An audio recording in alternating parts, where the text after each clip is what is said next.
ರೀ ಮೇಡಮ್, ಹೇಳಿ.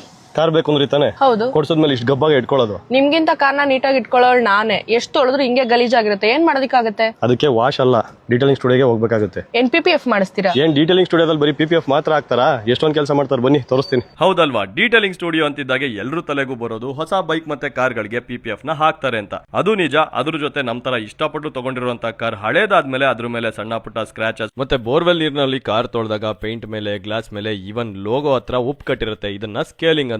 ಜೊತೆಗೆ ಇಂಜಿನ್ ಕಂಪಾರ್ಟ್ಮೆಂಟ್ ನಲ್ಲಿ ಆಯಿಲ್ ಜೊತೆ ಧೂಳು ಸೇರಿ ಅದನ್ನ ತೊಳೆಯೋಕಾಗದೆ ಹಾಗೆ ಬಿಟ್ಟಿರ್ತೀವಿ. ಈ ತರ ಇರೋ ಕಾರ್ ಮತ್ತೆ ಪಳಪಳ ಅಂತ ಹೊಳಿಬೇಕು ಅಂದ್ರೆ ಶಾಂಪೂನ ಯೂಸ್ ಮಾಡಿ ಎಷ್ಟು ಸಲ ತೊಳೆದ್ರು ಸಾಲಲ್ಲ. ಅದೇ ನೀವೇನಾದ್ರೂ ಒಂದು ಡೀಟೇಲಿಂಗ್ ಸ್ಟುಡಿಯೋಗೆ ತಗೊಂಡು ಬಂದ್ರೆ ಕಾರ್ನ ವಾಶ್ ಮಾಡಿ ಇಂಟೀರಿಯರ್ ನ ಡೀಪ್ ಆಗಿ ಕ್ಲೀನ್ ಮಾಡಿ ಈ ತರ ಸಂಧಿ ಜಾಗದಲ್ಲಿರುವಂತ ಉಪ್ಪನ್ನ ತೆಗಿತಾರೆ. ಇದನ್ನ ಡಿಸ್ಕೇಲಿಂಗ್ ಅಂತಾರೆ. ಪ್ಲಸ್ ಪ್ರಾಪರ್ ಪ್ರಾಡಕ್ಟ್ಸ್ ನ ಯೂಸ್ ಮಾಡಿ ಕಾರ್ನ ಒಂದು ರೌಂಡ್ ಪಾಲಿಶ್ ಮಾಡ್ತಾರೆ. ಇದರಿಂದ ಸಣ್ಣ ಪುಟ್ಟ ಸ್ಕ್ರಾಚಸ್ ಮತ್ತೆ ವಾಟರ್ ಮಾರ್ಕ್ಸ್ ಕಂಪ್ಲೀಟ್ ಆಗಿ ಹೊರಟೋಗೋದ್ರ ಜೊತೆ ಡಿಗ್ರೀಸಿಂಗ್ ಮಾಡಿದಾಗ ಇಂಜಿನ್ ಸುತ್ತ ಇರುವಂತ ಡರ್ಟ್ ಕೂಡ ಕ್ಲೀನ್ ಆಗುತ್ತೆ. ಇಷ್ಟೆಲ್ಲ ವರ್ಕ್ ಕಂಪ್ಲೀಟ್ ಆಗಿ ಫೈನಲ್ ಆಗಿ ನಿಮ್ ಕಾರ್ನ ನೋಡಿದ್ರೆ ಡೆಲಿವರಿ ತಗೊಳ್ಳೋ ಟೈಮಲ್ಲಿ ಹೇಗಿತ್ತೋ ಆ ತರ ಫೀಲ್ ಕೊಡುತ್ತೆ. ಮತ್ತೆ ಇದ್ರ ಮೇಲೆ PPF ನ ಈಗಲೇ ಹಾಕಿಸ್ಬಿಡೋಣ ಅಂತ ಅನ್ಸೋದಂತೂ ಪಕ್ಕ. ಸೊ ನಿಮ್ ಹಳೆ ಕಾರ್ನ ರೀಸ್ಟೋರ್ ಮಾಡೋದ್ರಿಂದ ಹಿಡಿದು dent removal, painting, wrapping, ceramic coating, PPF ಮತ್ತೆ ಸನ್ ಫಿಲ್ಮ್ ಹಾಕಿಸಬೇಕು ಅಂಡ್ ಅದಕ್ಕೆ ಪ್ರೈಸಸ್ ಎಷ್ಟಾಗುತ್ತೆ ಅಂತ ತಿಳ್ಕೋಬೇಕು ಅಂತಿದ್ರೆ art of detailing contact details on screen ಇದೆ, ಅವರಿಗೆ ಕಾಲ್ ಮಾಡಿ. ಇಲ್ಲಪ್ಪ ನಾನು ಕಾರ್ ತಗೊಂಡು ಡೈರೆಕ್ಟ್ ಆಗಿ ಹೋಗ್ತೀನಿ ಅಂದ್ರೆ KR ಪುರಂ ಬೆಂಗಳೂರಿನಲ್ಲಿ ಅವರ ಸ್ಟುಡಿಯೋ ಇದೆ, ಅಲ್ಲಿಗೆ ವಿಸಿಟ್ ಮಾಡಿ. ಇನ್ನ ತುಂಬಾ ಜನಕ್ಕೆ PPF ಹಾಕಿಸಬೇಕೋ ಬೇಡವೋ ಅನ್ನೋ ಕನ್ಫ್ಯೂಷನ್ ಇರುತ್ತೆ. ಅಂತವ್ರಿಗೋಸ್ಕರ ನೆಕ್ಸ್ಟ್ ಅಲ್ಲಿ ಏನಕ್ಕೆ ಹಾಕಿಸಬೇಕು, ಏನ್ ಅಡ್ವಾಂಟೇಜ್ ಅಂತ ತಿಳಿಸ್ತಾ ಇದೀನಿ. ಅಲ್ಲಿವರೆಗೂ ನಮ್ಮ ಪೇಜ್ ಗಳನ್ನ ಫಾಲೋ ಮಾಡ್ಕೊಂಡು ಕಾಯ್ತಾ ಇರಿ.